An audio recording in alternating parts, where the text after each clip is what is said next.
Hi, everyone. It's Welcome to the Week with Dr. RP. This is our Intro to Doc Studies. Welcome to the week for week 2, summer of 2021. I'm really excited to tell you about what we have to do this week.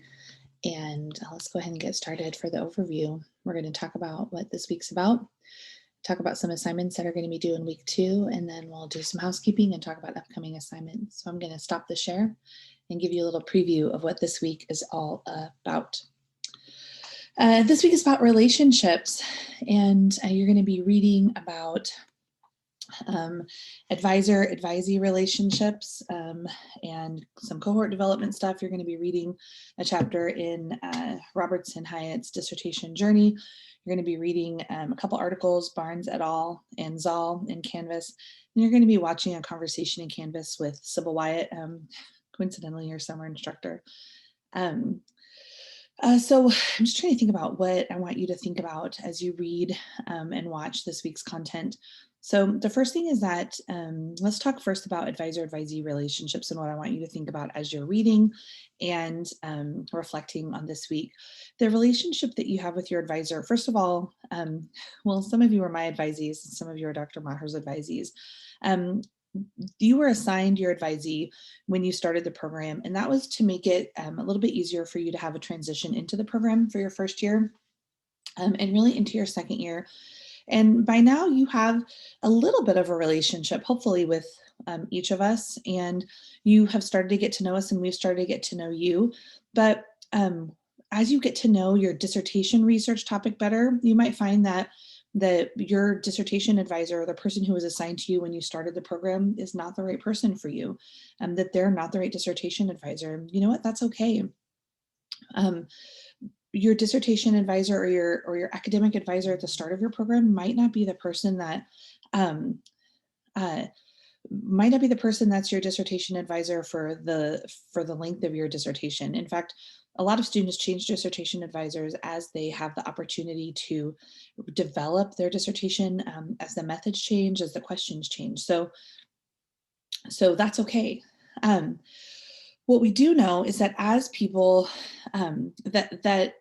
that as you think about your topic, as you develop your topic, we want you to be in a really good relationship with the person who's currently your advisor. And if that's not a fit, then it's okay. And we want you to feel like you can talk to your advisor about it and that you can change your advisor if you need to. So as you get to know other faculty in the program and as you think about new methods and new questions, you have the freedom to change that. So one of the assignments for this week is going to be doing a mentor expectation worksheet. And even though you've been working with your academic advisor for a year, we want you to go ahead and fill that expectations worksheet out for yourself, do a little reflection exercise on it. And then if you have the opportunity, set in a meeting with your advisor and go over that expectation worksheet with them. You don't have to go over that worksheet with them, but you can talk to them about what you want the relationship to look like as you move into your second year.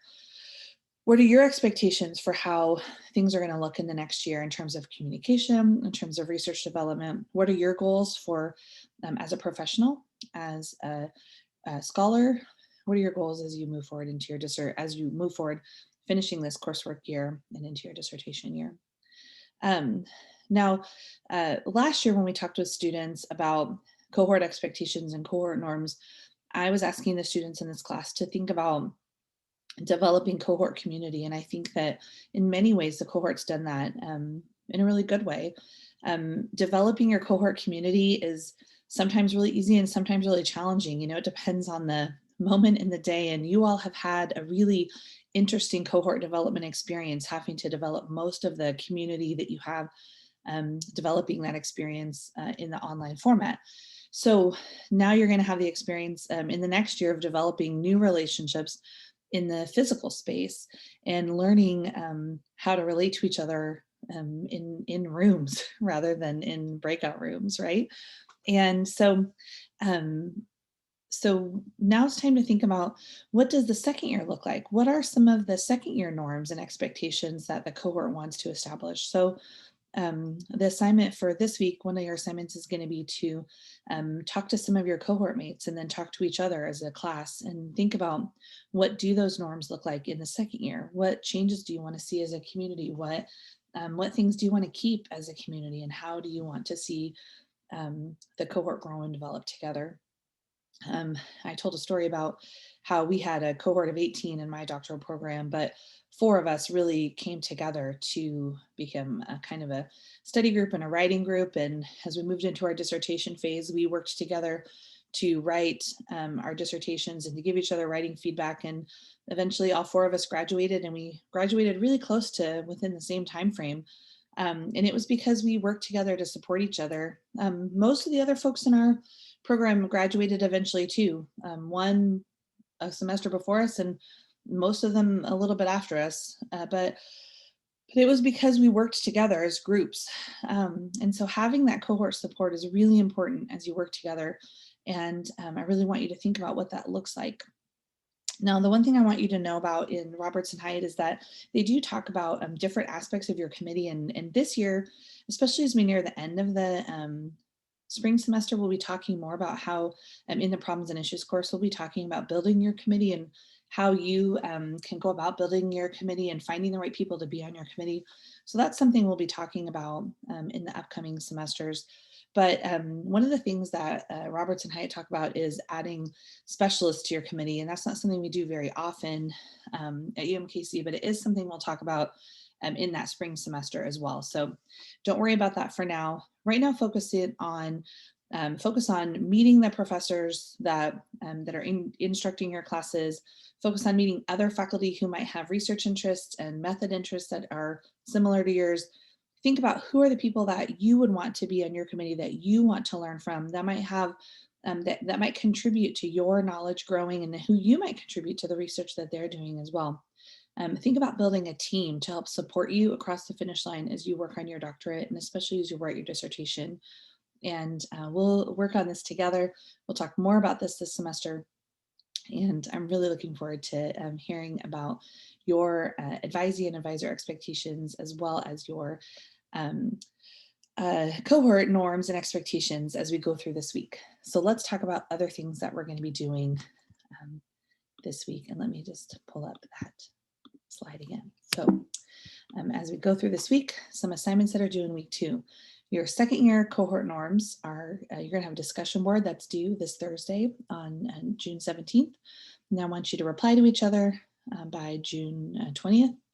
And then you're going to complete the mentor worksheet. And as you complete that mentor worksheet, then I want you to send me a short reflection of your expectations for your advising relationship and how that exercise went for you. This is not an exercise in telling me about your expectations, excuse me. This isn't where I want you to tell me about how your expectations are for your advising relationship with me, even though some of you are my advisees.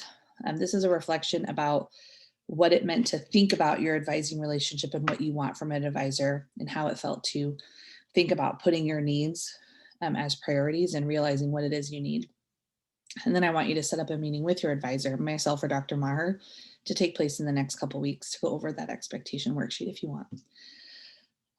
All right, and then housekeeping. In week 3, we're going to talk about imposter syndrome. Hopefully we've talked about that enough in the first year that you are starting to feel like you have some resistance to that imposter syndrome, but just in case we're going to be talking about it again in week 3, you're going to be writing some findings for your library research project and posting those by June 24th. And then you have a partner chat where the 3 of you are going to meet up and talk about some of the readings from week 3. Send me each a summary email by June 27th. I'm looking forward to hearing from you all this week and next, and I'll talk to you soon. See you next week on Welcome to the Week.